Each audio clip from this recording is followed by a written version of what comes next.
मुल्तानपुरा के अंदर जीबीएस यानी कि गिलियन बेरी सिंड्रोम नाम की बीमारी की रोकथाम के लिए कई उपाय किए जा रहे हैं।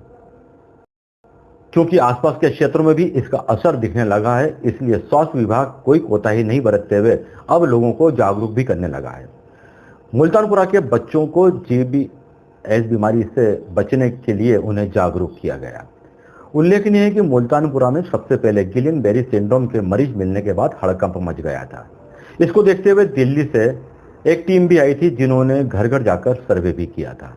उसके बाद से उनके इंस्ट्रक्शन के आधार पर अब आसपास के गांवों में और क्षेत्रों में गिलेन बेरी सिंड्रोम के मरीजों की जांच पड़ताल की जा रही है और बीमारी से बचने के लिए लोगों को जागरूक भी किया जा रहा है। उल्लेखनीय है कि इस बीमारी के अंदर हाथ पांव में झुनझुनी आती है, कमजोरी होती है और आदमी फिर गंभीर रूप से बीमार पड़ जाता है।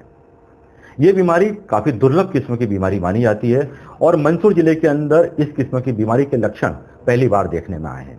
इस बात को लेकर स्वास्थ्य विभाग सहित जिला प्रशासन भी चिंतित है और अपने स्तर पर वह कई उपाय कर रहा है। जीबीएस एक ऑटो इम्यून डिसीज़ है, जिसमें आमतौर पे जो लक्षण आते हैं उसमें स्टार्टिंग में थोड़ा सा नमनेस आती है, टिंगलिंग सेंसेशन होते हैं, पैरों से चालू होता है ये और धीरे धीरे करके ये गर्दन तक के ऊपर बढ़ता है। अगर स्टार्टिंग में लक्षण है नॉर्मल है तो उसमें मसल्स वीकनेस वगैरह होगी, थोड़ा चलने में दिक्कत आएगी। उसी दौरान अपन ने इस चीज़ को टैकल कर लिया तो इसका इलाज जल्दी और असरदार रूप से हो जाता है।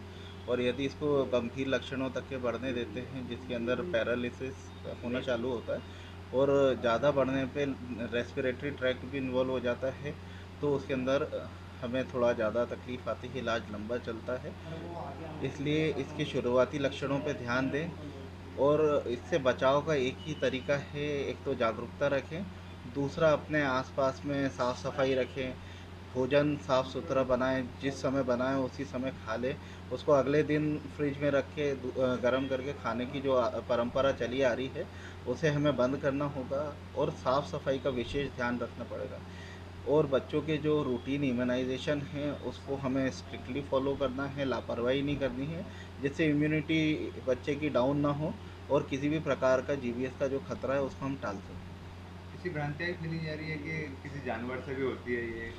देखिए, जानवर से होना इसका अपन प्रूफ नहीं बोल सकते हैं, पर क्योंकि ज़ोनोटिक डिसीज़ेज़ बढ़ रहे हैं तो और ये ऑटो इम्यून डिसीज़ है, तो कहीं ना कहीं पे किसी जानवर से आई हुई बीमारी से पहले इंसान ग्रसित होगा और हो सकता है कि उसकी वजह से इम्यूनिटी कॉम्प्रोमाइज़ हो, तो वो जीबीएस के अंदर भी जा सकती है। उसको गलत नहीं बोला जा सकता है, पर वो एक कारण नहीं है, वो एक कारण में शामिल हो सकता है। अगर जीबीएस की वजह से वो क्या बोलते हैं ज़ोनोटिक डिसीज़ की वजह से इम्यूनिटी डाउन होती है और फिर जीबीएस के सिम्टम्स अगर डेवलप होते हैं तो वो एक तरीके का कारण है। आज तक के ये प्रूफ नहीं हुआ है, पर उसका संभावित लक्षणों में अपन मान सकते हैं अगर कुछ जानवर भी हो सकते हैं। हाँ, जानवर, क्योंकि क्या है, अगर कोई व्यक्ति जानवर पाल रहा है और आसपास में साफ़ सफाई का ध्यान नहीं रख रहा है तो उससे जानवर के मल मूत्र से जो गंदगी और बैक्टीरिया वगैरह हो रहे हैं उससे इम्यूनिटी आपकी वैसे ही डाउन होगी और जैसी इम्यूनिटी डाउन होगी तो वहाँ पे जीबीएस के चांसेस ज़्यादा हो जाते हैं।